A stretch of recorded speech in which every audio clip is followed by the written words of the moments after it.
Corona के बढ़ते संक्रमण को लेकर बहुत बड़ी खबर है। इंडियन मेडिकल एसोसिएशन ने संक्रमण रोकने के लिए लॉकडाउन भी विकल्प बताया। संक्रमण रोकने के लिए अभी जो फैसले लिए जा रहे हैं वो काफी नहीं है। आईएमए ने ये बताया राज्यों के लॉकडाउन लगाने से बात नहीं बनेगी। ऐसे में सवाल ये है कि जब अलग अलग राज्य लॉकडाउन लगा रहे हैं तो फिर संपूर्ण लॉकडाउन क्यों नहीं लग रहा है, क्योंकि इस वक्त जिस तरीके से कोरोना के मामले लगातार बढ़ रहे हैं, अब 4 लाख से भी ज्यादा केसेस हर दिन सामने आ रहे हैं और 4000 से ज्यादा लोगों की हर दिन यानी कि 24 घंटे में मौत हो रही है। आईएमए की तरफ से कहा गया है कि इस तरीके से काम नहीं चलेगा, संपूर्ण लॉकडाउन लगा देना चाहिए।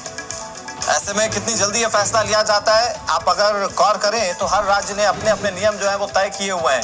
कोई कोरोना कर्फ्यू का नाम ले रहा है तो कोई किसी और नाम से इस लॉकडाउन को जमीनी स्तर पर लागू करने की बात कह रहा है। लेकिन आईएमए ने भी साफ कर दिया है कि जब तक कंप्लीट लॉकडाउन नहीं होगा कोरोना की चेन ब्रेक नहीं हो पाएगी।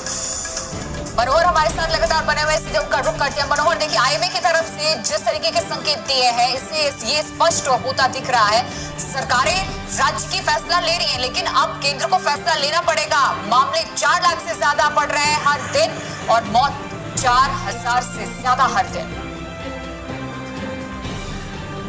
निश्चित तौर पर जिस तरीके से जो कोरोना महामारी संक्रमण जो फैला हुआ है उसको रोकने के लिए तमाम विशेषज्ञ हैं, डॉक्टर्स की टीम है, डॉक्टर्स एसोसिएशन है, चाहे साइंटिस्ट है, तमाम जो लोग हैं वे यही एक ही सलाह दे रहे हैं कि इस संक्रमण की चेन को तोड़ने के लिए एकमात्र सहारा है। जिस तरीके से देश में जो महामारी का रूप धारण कर चुका है तो उसको तोड़ने के लिए सिर्फ और सिर्फ संपूर्ण लॉकडाउन ही एक चारा हो सकता है। वैक्सीनेशन का कार्यक्रम लगातार चलता रहे, लेकिन वैक्सीनेशन के साथ में ये जो काम है लॉकडाउन तोड़कर ही चेन तोड़ी जा सकती है, क्योंकि दूसरी वेव जिस तरीके से खतरनाक तरीके से और जो लोगों को अपने जो जज्बा ले रही है उसी को रोकने के प्रयास किया गया। बिल्कुल वहीं मनोहर, एक तरफ से फिर प्रधानमंत्री नरेंद्र मोदी भी तमाम मुख्यमंत्रियों से बातचीत कर रहे हैं, तो हो सकता है कि इस तरह का बड़ा और कड़ा फैसला जल्दी ले लिया जाए। अभिषेक हमारे सहयोगी ज्यादा जानकारी के साथ जुड़ गए, उनके पास कोई बड़ी